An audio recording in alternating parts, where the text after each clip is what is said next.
Steph, John Dickinson, 95.7 The Game. How impactful was Draymond tonight, and just the way he would push the pace just consistently? How much of an impact has that made on this series? And just, again, his game in general, I mean, where would you put it as far as just all-time games from him? I mean, I don't know about all-time games. He's had a lot of them to pick from, but in terms of just his aggression on both ends of the floor, his decisiveness, like you said, there's not a lot of big guys that can stay in front of him full steam ahead in transition, and it puts the defense on their heels. And then on top of that, he's making so many plays on the defensive end. So, a lot's been said about his game as of late, and he's continued to take it up a notch. And that's what the playoffs are all about. And he shines bright in those type of moments. So, and he does it his way, and it's awesome to see. Steph, Mark Medina, Bay Area News Group. To build off the stuff you talked about Draymond's game, what leadership qualities does he have that helps get everyone else going? I mean, it's like he's got like 8 eyeballs. He sees everything and kind of knows what to say at the right time. Watched him talk to JB after the missed dunk and kept him engaged, talking to Coach about some certain play calls and reads, even going into the game talking about different defensive strategies and whatnot. So he's just observant of everything and has just a high basketball IQ. And that's just, obviously his experience, but the fact that he's so versatile, he can do a lot of different stuff and knows how to help a team win. Steph, Andrew Hobner, KZI 9 News. It seems like it's pretty well known that this team goes on these big third-quarter runs. Draymond sat up here and said 13 points is a 2-minute stretch for us. Do you guys almost have that expectation now that even if you're down 10, 13, 15, that third-quarter run is inevitable at certain points? I mean, I wouldn't call it inevitable in terms of this is the NBA. There's talented guys on both sides of the floor, and it's kind of a tricky conversation because you don't want to be in that situation over and over again. But we understand basketball, is a 48-minute game, and, teams have talent. They come out, especially playing with desperation in a situation like this, down 2-0, give us their best shot. And, after the first quarter, we were down 2, having not really played well. Down 13 when they gave us a really strong punch in that second quarter. But there's no panic or, in the locker room, keep our composure. We talk about certain adjustments and our energy and our effort in the third quarter. Whether you make or miss shots, you can live with that. So last 2 games has been big. We've pretty much won the game in the third quarter, coming back and giving ourselves a chance. And game 4, we'd be all right, hopefully, with the lead and be able to play like that too. Colin Ward-Henninger, CBSSports.com. Steph, you had the big win against Houston. You now have the back-to-back second-half comebacks, and this one in Portland. Do you think that the toughness of this team over the last few years has been underrated because of the style that you guys play?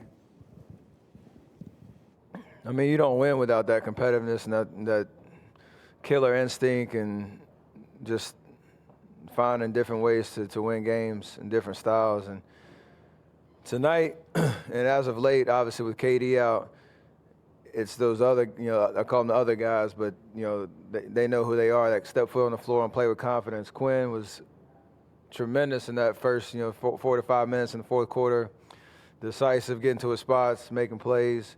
JB all night stepping up. Alonzo hit a big shot in the corner, hit a big 3 for us. So everybody, when they step foot on the floor, know they can help us play. And we got to play that way, shorthanded and doing it by committee and having each other's back. So it requires a certain amount of toughness to do that for sure.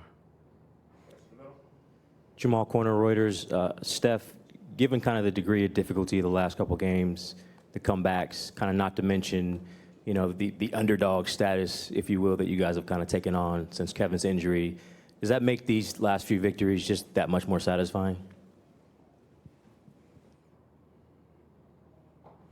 I don't know.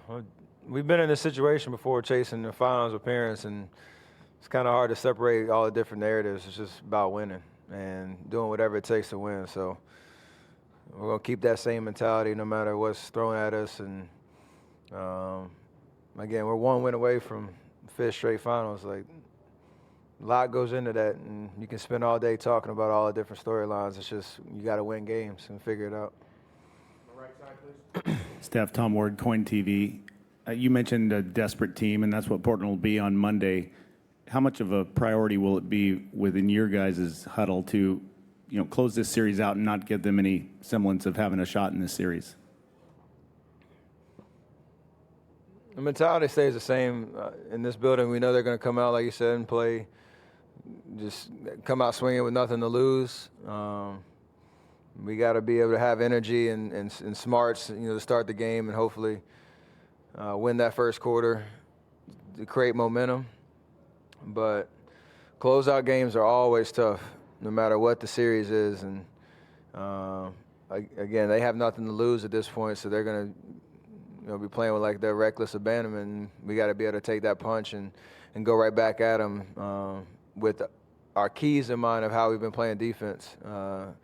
Especially on their two main guys that create so much offense for them. So it's going to be fun. Steph, two things about Draymond. Mark Schwartz, ESPN. First of all, he dropped like 20 pounds in the last couple of months of the regular season. What kind of impact do you think that might have made on his performances now? And secondly, Steve brought up that he's not bothered by anything, including the officiating, and he just said that, he was doing more crying than playing. How much do you appreciate the fact that he's not really getting involved with the refs and that he's really focused on what's happening on the court? I mean, that's huge in terms of just keeping the focus on what we can control, and that's how we're playing.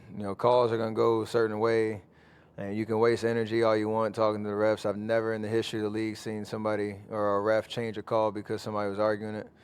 So it's just a matter of understanding the moment and what it takes to win at this level and be consistent. So whether it's taking care of your body, and like you said, the transformation he made during the season where he can play 38 minutes at that pace on both ends of the floor and be as strong in the first quarter as he is, or in the fourth quarter as he is, to start the game, and just the way that he keeps attacking. So he understands, like, again, what he needs to do, just like every great NBA player, showing up with the right mentality, the right focus, and the right edge, and again, controlling what you can control. So it's been nice knowing the first round everybody was talking about how many texts he had and whether the suspension situation was going to happen, and he's done an amazing job blocking all that out and just playing basketball. Respect.